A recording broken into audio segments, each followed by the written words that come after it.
سادات قبلہ پیر سید محمد حبیب عرفانی شاہ صاحب زیب سجادہ آستانہ لیا سندر شریف لاہور، آپ تشریف لاتے ہیں ممبر اسلامی نظریاتی کونسل پاکستان اور چیئرمین علماء و مشائخ کونسل پاکستان آپ سے مخاطب ہوتے ہیں۔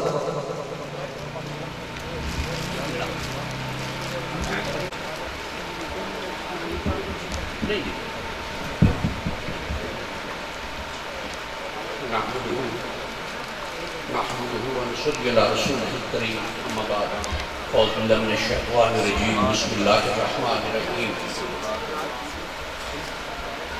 آج کی فکر صوفیہ کانفرنس،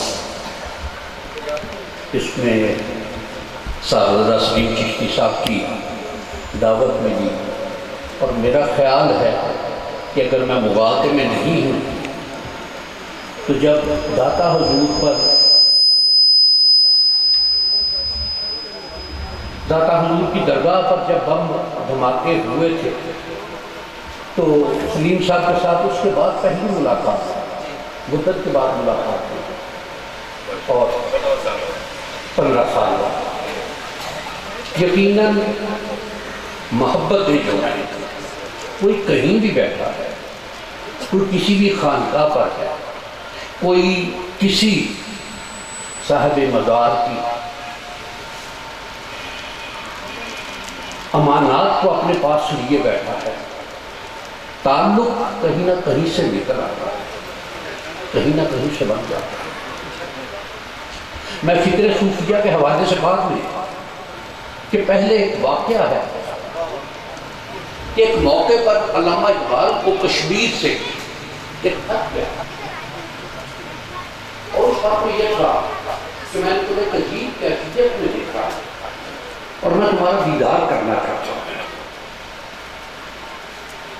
عجیب کیفیت میں علامہ کو جو اس نے دیکھا وہ یہ تھا کہ مدینہ منورہ وہ حاضر ہیں اور نبی کریم صلی اللہ علیہ وسلم نماز کا ٹائم ہے، لوگ کھڑے ہیں اور آپ امامت کے لیے تشریف لاتے ہیں۔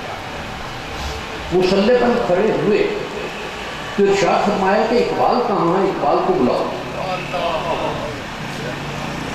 اور اس نوجوان کا جو بیان تھا وہ یہ تھا کہ میرے سامنے جب ایک بندہ آیا جس کی داڑھی نہیں تھی اور نبی کریم صلی اللہ علیہ وسلم نے اسے سینے کے ساتھ لگا کے پیار کیا، کہتے ہیں میں وہ چہرہ دیکھنے کے لیے بیتاب ہوں، اس شخص سے ملاقات کے لیے بیتاب ہوں کہ مجھے بتایا جائے کہ وہ کہاں ہے، کس طرح ہے، کہ میں نے بمشکل تمہارا پتہ ڈھونڈا ہے۔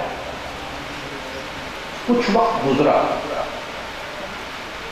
تو ایک نوجوان علامہ کے پاس پہنچا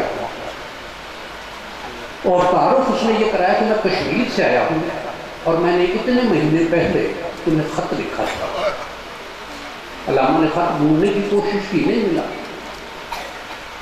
اور یہ واقعات میں کتاب میں درج ہے کہ علامہ نے اس دور میں 50 روپے لا کے نظر پیش کرنے کی کوشش کی۔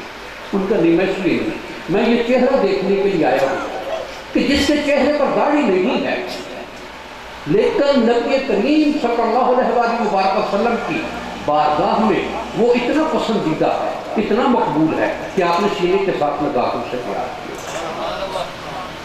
اور اگلی بات صوفیاء کی، اور جو یہ لائن بیٹھی ہوئی ہے ایک اللہ کے دوست کی بارگاہ میں ہم حاضر ہیں، ان کا بھی ایک معاملہ ہے۔ علامہ نے پوچھا کہ کیا کام کرتے ہیں؟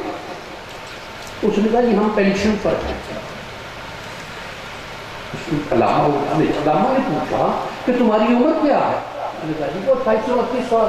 اس نے کہا اس عمر میں اور تم پینشن، یہ کیا معاملہ ہے؟ تو جو جواب دیا اس نے، ذرا سماعت کیجئے کہ اس نے جواب یہ کہا کہ ہمارے بزرگوں نے چاکریاں کی تھیں، چاکریاں کی تھیں، اس چاکری کی پینشن ہماری نسلوں کو مل رہی ہے۔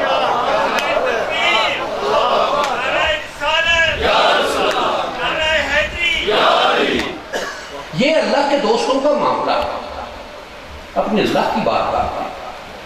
اور یہ جو ان کو ولی اللہ کہا جاتا ہے، یہ ولی اللہ اس مقام اور منصب تک پہنچنے کے لیے کہ ایک موقع پر حضرت خواجہ غریب نواز قدس اللہ تعالیٰ سر العزیز سے ان کے مرشد نے، یہ اور ان کے ایک پیر بھائی، ان کے مرشد نے ایک بات ارشاد فرمائی کہ صبح کو جو مجھے دیکھ لے گا وہ جنتی ہے، اور ساتھ یہ تاکید بھی کہ یہ بات کسی کو بتانی نہیں ہے، اگر یہ راز کہیں کھول دیا، افشاں کر دیا تو وہ جہنمی ہو جائے گا. صبح حضرت خواجہ عثمان ہارونی قدس اللہ تعالیٰ سر العزیز خواجہ غریب نواز کے مرشد جب اپنے حجرے سے باہر نکلے تو دیکھا کہ جمع غفیر، جہاں تک نظر جا رہی ہے وہاں تک لوگ کھڑے ہیں. اپنے دونوں مریدین کی طرف دیکھا، اس کا یہ کیا ہے، یہ کس نے کیا؟ خواجہ معین الدین آگے بڑھے گا کہ یا حضرت یہ حرکت میں نے کی، یہ گستاخی میں نے کی. ارشاد ہوا کہ کیا میں نے کہا نہیں تھا کہ جو کوئی اس راز کو فاش کر دے گا وہ جہنمی ہو جائے گا؟ ہاتھ باندھ کے کھڑے ہوئے کہ یا حضرت اگر میرے ایک معین الدین کے جہنم میں جانے سے ان لاکھوں لوگوں کو جنت ملتی ہے تو معین الدین کو یہ سودا منظور ہے. یہ فکر صوفیاء، یہ صوفیاء نے جو تربیت دی، جو تعلیم دی، جو کام کیا کہ لوگوں کے دلوں کو ملایا، دوسروں کے فائدے کے لیے، دوسروں کی بہتری کے لیے، دوسروں کی بھلائی کے لیے اپنے آپ کو پیچھے کر دیا. اور یہی بات کہ خواجہ غریب نواز کے حوالے سے کہ ایک موقع پر کسی نے خواجہ غریب نواز سے پوچھا کہ ولی آپ ہیں، مولا جی بھی ولی، آپ کی اور ان کی ولایت میں کیا فرق ہے؟ تو خواجہ غریب نواز نے جواب میں ارشاد فرمایا، اسی شخص سے پوچھا کہ تم کیا کام کرتے ہو؟ اس نے کہا میں زمیندار ہوں، میری بہت زمینیں ہیں. فرمایا یہ جو تمہارے ساتھ ہے، تو اس نے جواب میں کہا کہ یہ میرا مزارع ہے. فرمایا یہ کام کیا کرتا ہے؟ اس نے کہا کہ مزارع ہے میرا. تو اس نے کہا مزارع ہے، اس کی ڈیوٹی کیا ہے، کام کیا کرتا ہے؟ اس نے کہا یہ زمینیں دیکھتا ہے، فصلیں کاشت کرتا ہے. ارشاد فرمایا کہ ذمہ دارہ تو یہ بھی کرتا ہے کہ ہاں جی یہ بھی ذمہ دارہ کرتا ہے. فرمایا کہ جو تم ذمہ دار ہو اور یہ تمہارا مزارع یہ بھی ذمہ دار ہے، اسی طرح مولا علی کے ولایت اور تمہاری ولایت، کہ مولا علی وہ ولایت کے تاجدار ہیں، ہم ان کے کامے ہیں، ہم ان کے مزارع ہیں. یہ شے اور ایک چیز اور اس میں کہ جو ایک اگلا مرحلہ ہے فکر صوفیاء کا کہ حضرت خواجہ نظام الدین اولیاء محبوب اللہ قدس اللہ تعالیٰ سر العزیز ایک وقت آیا کہ آپ اکثر یہ بات ارشاد فرماتے کہ ہم سے بہتر تو دھوبی کا لڑکا رہا. کچھ وقت گزرا تو مریدین نے گزارش کی کہ یا حضرت یہ دھوبی کے لڑکے کا کیا معاملہ ہے؟ آپ نے ارشاد فرمایا کہ ایک دھوبی خاندان تھا، اس کے ہاں محل سے کپڑے دھلنے کے لیے آتے تھے. ان کا لڑکا جوان ہوا، ان کا لڑکا جوان ہوا تو اپنے والدین کے ساتھ وہ بھی کام میں شامل ہوگا. اس نے محل سے شہزادی کے کپڑے بھی آتے تھے.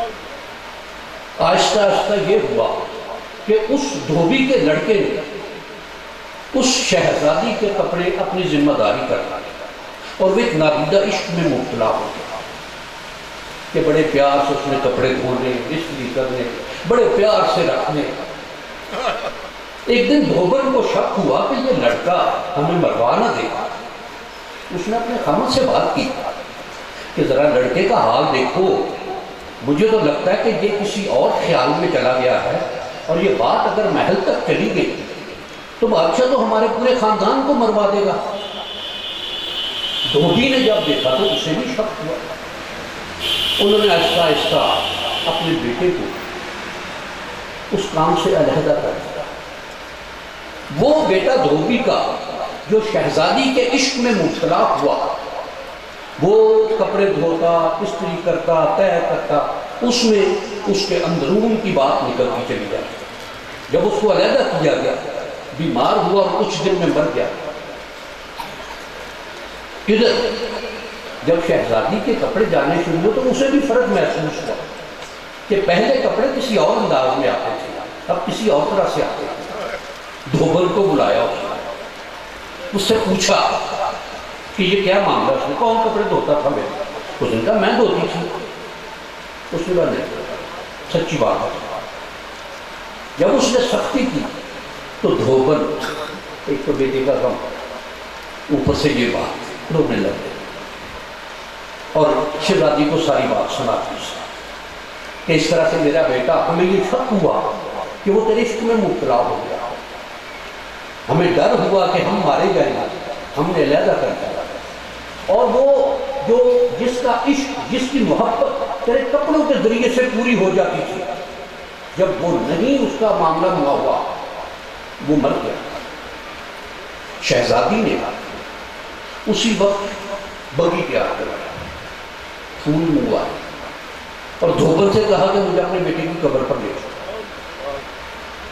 شہزادی آئی اس دھوبی کے بیٹے کی قبر پر، پھول چڑھائے اور دھوبن کو تاکید کی کہ جب بھی یہ دن آئے مجھے تم نے یاد کروانا، میں تیرے بیٹے کی قبر پر پھول چڑھاؤں گا۔ خواجہ غریب نواز نے یہ بات ارشاد فرمائی کہ وہ دھوبی کا بیٹا شہزادی کے اندیکھے عشق میں مبتلا ہوا اور اس کو اس کی جزا ملی کہ شہزادی اس کی قبر پر آئی، اس کی قبر پر پھول چڑھائے کہ اگر ہم اپنے اللہ کو بن دیکھے کی محبت کرتے ہیں تو کیا وہ ہمیں ریوارڈ نہیں دے گا؟ کیا وہ ہمیں اس کی جزا نہیں دے گا؟ وہ شہزادی سے تو کہیں زیادہ جزا دینے والا ہے، شہزادی سے کہیں زیادہ وہ اس بات کی حیا کرنے والا ہے کہ کوئی اس کی بارگاہ میں آئے، اس کی محبت میں آئے، اس کی طرف چل کے آئے، اور وہ کیسے ممکن ہے کہ وہ جزا نہ دے؟ یہ طریقے، یہ قاعدے ہمیں ان صوفیاء سے ملا۔